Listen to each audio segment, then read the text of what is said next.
नमस्कार साथियों, जय हिंद। Welcome to BPSC struggle life. साथियों, आप सबों के मन में भी होगा कि हमारा काउंसलिंग किस तरह होगा, कहाँ जाना होगा, कब हमें पहुंचना होगा, इसके लिए मुझे क्या सूचना मिलेगी और क्या ऐसे कौन कौन से काम होंगे जिससे हमें फ़ायदा होगा और साथ में हमें क्या क्या ऐसा चीज़ें ले जानी है। तो इन सारे सवालों का जवाब आपको इस वीडियो में प्राप्त होगा। आप सभी को मालूम है कि बीपीएससी टीआरई 3.0 का जो परिणाम है वो घोषित कर दिया गया है और साथ ही साथ अब आप बीपीएससी के ऑफिशियल वेबसाइट में जाकर यह देख सकते हैं कि आपका काउंसलिंग का डेट भी निर्धारित कर दिया गया है। ठीक है, जैसे कि मैं आपसे बात कर रहा हूँ, बिहार लोक सेवा आयोग द्वारा जो विद्यालय अध्यापक हेतु अनुशंसित अभ्यर्थी को वेरिफिकेशन के लिए जिला आवंटित कर दिया जा चुका है। मतलब आपके मोबाइल नंबर पे और ईमेल पर आपका एक मैसेज प्राप्त होगा जिसमें आपको जिला दिया गया है। तो आपको वहाँ पर वेरिफिकेशन के लिए उस जिला के डीआरसीसी में जाना है या जिला द्वारा जहाँ भी चयनित किया गया होगा उस स्थल तक पहुँचना है। वेरिफिकेशन के लिए आपको टाइम और स्लॉट दिया गया है ना। वेरिफिकेशन 9 बजे से स्टार्ट होगा और 5 बजे तक चलेगी।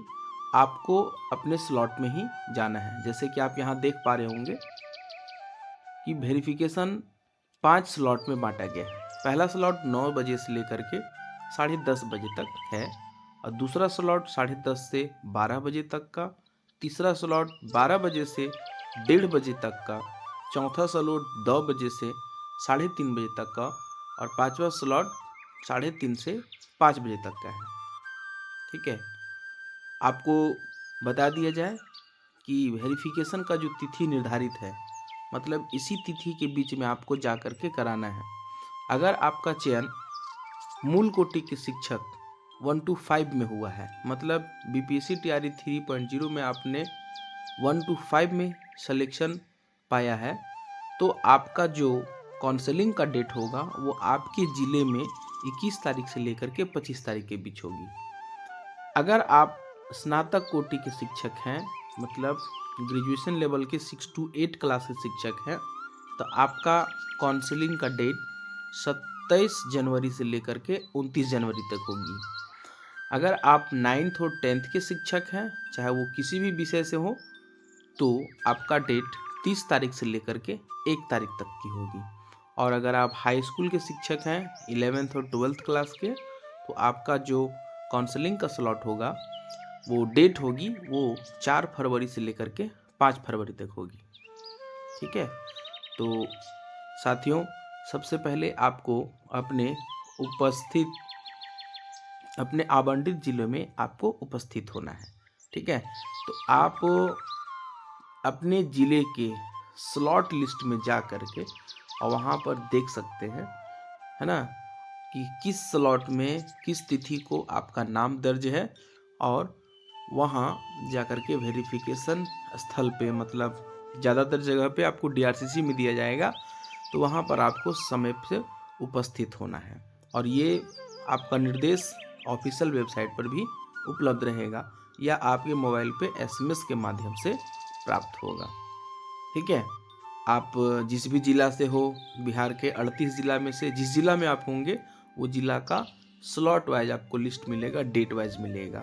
जैसे अगर आप टीआरई 3.0 के, है ना, प्राथमिक सेक्शन मतलब 1 to 5 के होंगे, तो आपको जिला वाइज वहाँ पर स्लॉट दिया जाएगा, उसमें आपका नाम लिख जाएगा। वहाँ देख करके आप उतने बजे वहाँ पहुँचकर अपना काउंसलिंग करवा सकते हैं।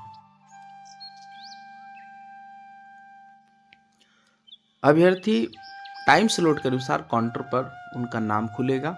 जब आप वहाँ उपस्थित होंगे समय अनुसार, तो आपका वहाँ पे नाम अनाउंस किया जाएगा। ठीक है, अभ्यर्थी का वेरिफिकेशन स्थल पर अभ्यर्थी अपने आधार कार्ड और उसके साथ जो रजिस्टर मोबाइल नंबर है ना, जिस पे आपका स्लॉट का सूचना आया है, वो वाले लेकर के आपको उपस्थित होना होगा। ठीक है, हाँ, आप ये भी ध्यान रखेंगे कि वेरिफिकेशन की जो निर्धारित तिथि है और टाइम स्लॉट में स्थानीय स्तर पर कोई परिवर्तन नहीं किया जाएगा, क्योंकि यह जो है वो हर एक जिला के मुख्यालय से निर्धारित किया जा रहा है ना। अगर आप किसी भी प्रकार से उस वेरिफिकेशन के टाइम स्लॉट के अनुसार आप अनुपस्थित हो पाते हैं, अनुपस्थित रहते हैं, आप नहीं पहुंच पा रहे हैं, तो आपके लिए निर्धारित तिथि अलग से एक स्लॉट बनाया जाएगा, जिसमें जो अभ्यर्थी छूट जाएंगे उनका वहाँ पर तिथि निर्धारित की जाएगी। ठीक है, चलिए तो दोस्तों, इसमें हम लोगों ने क्या क्या जाना कि कितने बजे हमें पहुंचना है, कौन सा हमारा टाइम स्लॉट है, ये सब अगले वीडियो में हम लोग जानेंगे कि वेरिफिकेशन के लिए आपको कौन कौन सा चीज़ लेकर के उपस्थित होना है। Thank you.